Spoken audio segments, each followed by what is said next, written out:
Maignan versus Gianluigi Donnarumma, perhitungan cermat AC Milan, dan rekomendasi Moncada.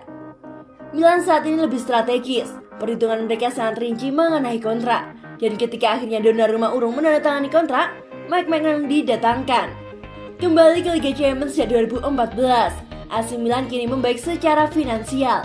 Mereka sukses memangkas pengeluaran sebesar 20% dibandingkan dengan musim 2018-2019. Selain itu, pemasukan 50 juta euro karena masuk Liga Champions tentu membuat neraca keuangan Milan sangat stabil. Tentu saja, jika menuruti kemauan Raiola, keuangan Milan akan terganggu nantinya. Namun menggantikan sosok yang begitu vital di bagian mistar bukan hal yang mudah bagi tim manapun. Manchester United butuh waktu 5 musim untuk menggantikan Peter Schmeichel dengan Van der Sar. Milan tahu betul masalah ini. Donnarumma adalah kunci AC Milan dalam beberapa musim terakhir. Dan Mike Maignan adalah sosok pengganti yang tepat. Usianya baru 25 tahun dan baru menjadi juara Liga Prancis bersama Lille dalam musim yang ajaib. Dikutip dari The Athletic, secara statistik, baik Donnarumma dan Maignan punya kualitas yang sama apiknya. Mike Maignan memiliki persentase penyelamatan lebih tinggi dibandingkan dengan Donnarumma dengan 81% dibanding 72%. Magic Mike juga bukan pertama kali merumput di Italia. Ia sempat bermain secara pinjaman untuk Fiorentina, sehingga proses adaptasi akan lebih cepat. Mike Maignan ada rekomendasi khusus dari Moncada langsung kepada Ivan Gazidis. Maignan diproyeksikan menjadi kiper utama Prancis untuk Piala Dunia 2022, menggantikan Lloris yang diisukan pensiun setelah Euro 2021. Donnarumma lebih mentereng, julukan The Next Buffon sudah melekat kepadanya. Ia juga sudah menjadi kiper timnas Italia dalam 2 tahun terakhir.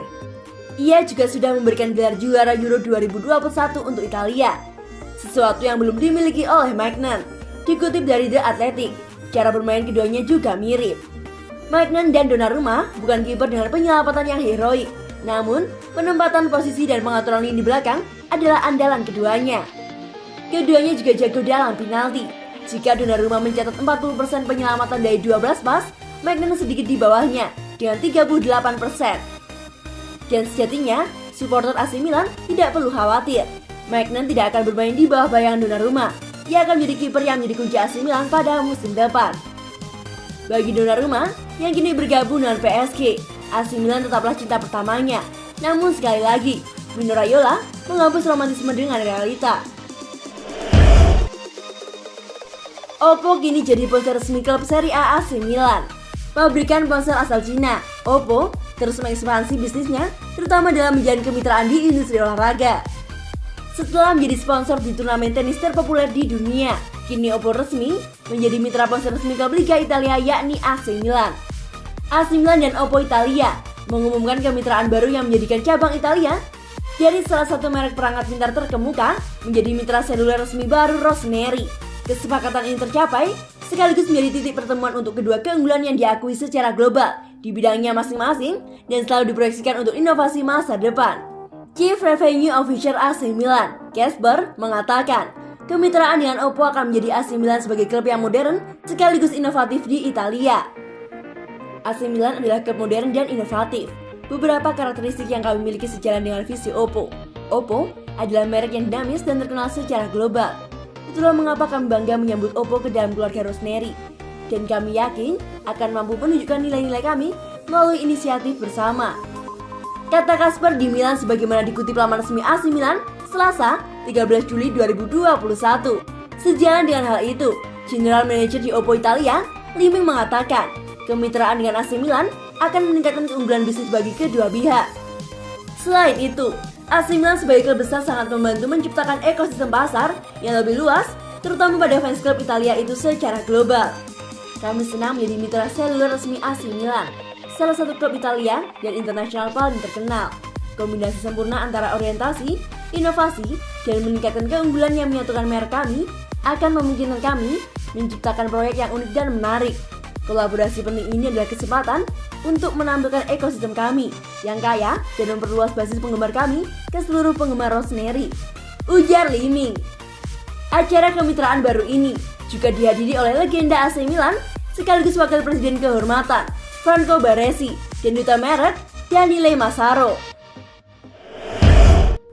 Leao tak yakin dengan Wolves dan Everton. Dortmund bakal ubah situasi. Rafael Leao dikabarkan tak yakin dengan Wolves dan Everton. Dengan Borussia Dortmund tampaknya bakal mengubah pendirian Wings muda AC Milan tersebut.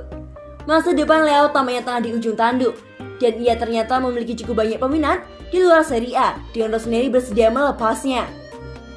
Calcio Mercato menyebutkan bahwa Milan tidak menganggap penjualannya sebagai suatu keharusan, tetapi lebih sebagai peluang untuk mengambil keuntungan dan menggunakannya guna memoles area lain. Bandrolnya diyakini setidaknya 30 juta euro atau 480 miliar rupiah. Nominal yang akan membuat mereka mendapat keuntungan modal signifikan dalam neraca keuangan klub dan pada waktu yang bersamaan memberikan Paolo Maldini dan Ricky Massara keleluasaan dalam memilih target lain. Agen Jorge Mendes telah mengonfirmasikan mengenai ketertarikan dari Wolves dan Everton kepada Il Diavolo selama pertemuan dan manajemen belakangan ini. Dan dengan ia bahkan berupaya menawarkan kesepakatan barter dengan memboyong Rodriguez dari Merseyside ke San Siro. Pada saat ini, Leao tak yakin dengan tawaran yang ia terima dan akan lebih memilih bertahan di Milan. Tetapi Borussia Dortmund juga menaruh minat terhadapnya. Dan raksasa Jerman tersebut bakal menjadi lebih dari sekedar destinasi yang bakal disambut dengan baik oleh sang pemain. Untuk saat ini hanya ada proses penggalian informasi. Namun jika hal tersebut berubah menjadi ketertarikan konkret, maka transaksi tampaknya bakal dapat dirampungkan dengan cepat.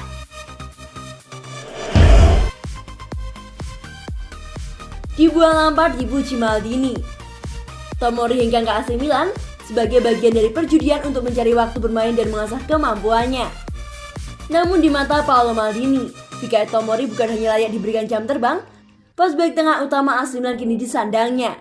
Padahal di Cobham markas latihan Chelsea, ia adalah pilihan ketiga di bawah Thiago Silva, Antonio Rudiger, hingga Andreas Christensen. Tomori dianggap tidak memiliki kemampuan berduel di udara dan dikritik Lampard sebagai pemain belakangnya yang ceroboh. Pada akhir musim 2019-2020, Tomori sejatinya mohon untuk dipinjamkan demi mendapatkan jam terbang. Everton adalah tim pertama yang tertarik, namun Lampard menahan Tomori untuk dipinjamkan dan berjanji akan memberikan waktu bermain. Namun masa dimulai ketika Rudiger didatangkan dengan harga yang tidak murah, bermain tidak sesuai ekspektasi. Marina Granovskaya yang merupakan direktur klub geram kepada Lampard karena Chelsea kesulitan menjual Rudiger di akhir musim. Masalah itu ternyata menyita perhatian Lampard di awal musim 2020-2021 dan Tomori tidak diperdulikan. Di saat yang sama, AC Milan sedang mencari bek tengah karena permainan Romagnoli yang inkonsisten. Dia adalah seorang pemuda yang cerdas, berkemauan keras, dan berpikiran terbuka yang membuatnya bisa belajar bahasa Italia hampir pada saat kedatangan. Dan dia bertekad untuk memanfaatkan pengalaman baru ini. Sementara itu, Lampard dipecat 3 hari setelah Tomori bergabung dengan AC Milan.